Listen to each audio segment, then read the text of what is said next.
ஆக்கப்பூர்வமான நிகழ்வுகளை அலசி ஆராய் ஒரு களம். RDX திங்கள் முதல் சனிக்கிழமை வரை இரவு 7 மணிக்கு. தந்தை பெரியாரின் 147வது பிறந்த நாளையொட்டி திருச்சி மத்திய பேருந்து நிலையம் அருகே உள்ள அவரது சிலைக்கு முதலமைச்சர் மு.க.ஸ்டாலின் மரியாதை செலுத்தி வருகிறார். அந்த காட்சிகளை பார்த்து வருகிறோம்.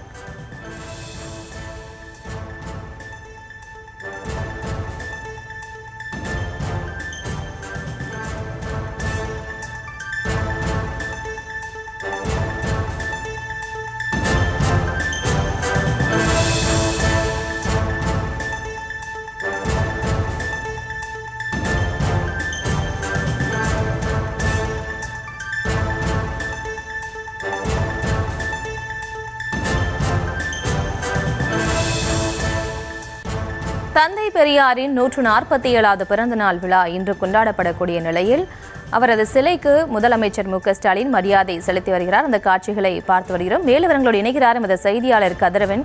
வணக்கம். மேலும் அவர் வணக்கம் பிரியங்கா. இன்று மாலை கரூரில் அண்ணா, பெரியார் மற்றும் திமுக தொடங்கப்பட்ட நாள் என முப்பெரும் விழா நடைபெறுகிறது. முப்பெரும் விழாவில் கலந்து கொள்வதற்கு சிறப்புரை ஆற்றுவதற்காக தமிழ்நாடு முதலமைச்சர் திரு மு.க.ஸ்டாலின் அவர்கள் சென்னையிலிருந்து விமானம் மூலம் திருச்சி விமான நிலையம் வந்தார். திருச்சி விமானத்தில் அமைச்சர்கள் KN நேரு, அன்பில் மகேஷ், ரகுபதி மற்றும் மாவட்ட ஆட்சியர் உள்ளிட்டோர் வரவேற்பு கொடுத்தனர். இதனைத் தொடர்ந்து திருச்சி விமான நிலையம் வரும் முதலமைச்சர் திரு மு.க.ஸ்டாலின் அவர்கள் அங்கிருந்து சாலை மார்க்கமாக திருச்சி மத்திய பேருந்து நிலையம் சென்றார். அங்கு தந்தை பெரியாரின் 147வது பிறந்த நாளான இன்று மத்திய பேருந்து நிலையம் அருகே உள்ள தந்தை பெரியார் முழு உருவ சிலைக்கு கீழே அவருடைய தந்தை பெரியார் படம் உள்ளது. அந்த படத்திற்கு மலர் தூவி மரியாதை செலுத்தினார். விமான நிலையத்திலிருந்து மத்திய பேருந்து நிலையம் அருகே உள்ள பெரியார் சிலை வரும் வழியில் முதல்வருக்கு வழிநடையிலும் உற்சாக வரவேற்பு அளிக்கப்பட்டது. தொடர்ந்து அங்கிருந்து மாவட்ட ஆட்சியர் அலுவலகம் செல்லும் முதலமைச்சர் அங்கு நடைபெறும் நிகழ்ச்சியில் கலந்து கொண்டு பெரியாரின் பிறந்த நாளான இன்று சமூக நீதி நாளாக கொண்டாடப்படுகிறது. அதனை முன்னிட்டு மாவட்ட ஆட்சியர் அலுவலகத்தில் சமூக நீதி நாள் உறுதிமொழி ஏற்றுக்கொள்கிறார். இந்நிகழ்ச்சியில் தமிழ்நாடு MP கனிமொழி, அமைச்சர்கள் உள்ளிட்ட சட்டமன்ற உறுப்பினர் பலர் கலந்து கொண்டனர்.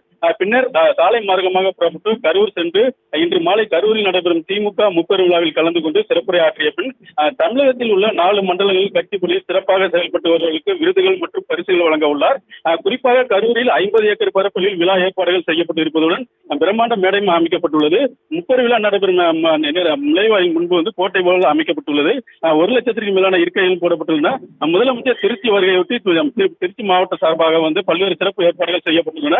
அதே போல 500க்கும் மேற்பட்ட போலீசார் பாதுகாப்பு பணியில் ஈடுபட்டுள்ளனர். குறிப்பாக தமிழக முதலமைச்சர் மு.க.ஸ்டாலின் அமைச்சராக, துணை முதலமைச்சராக திருச்சி மாவட்ட ஆட்சியர் பலமுறை வருகை தந்துள்ளார். முதலமைச்சராக பொறுப்பேற்று முதல் முறையாக தமிழக முதலமைச்சர் மு.க.ஸ்டாலின் அவர்கள் திருச்சி மாவட்ட ஆட்சியர் அலுவலகத்துக்கு வருவது குறிப்பிடத்தக்கது. மேலும் திருச்சி மாவட்டத்தில் முதல் வருகைக்காக ட்ரோன்கள் பறக்க தடை விதிக்கப்பட்டுள்ளது. திருச்சி மாவட்டம் முழுவதும் தமிழக முதல்வருக்கு உற்சாக வரவேற்பு அளிக்கப்பட்டு வருகிறது. இன்னும் இந்த நேரத்திலே மாவட்ட ஆட்சியர் அலுவலகத்தில் உறுதிமொழி ஏற்க உள்ளார்.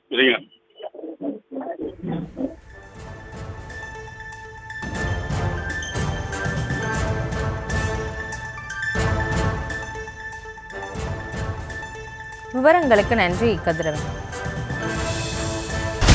ஆக்கப்பூர்வமான நிகழ்வுகளை அலசி ஆராய் ஒரு களம். RDX திங்கள் முதல் சனிக்கிழமை வரை இரவு 7 மணிக்கு.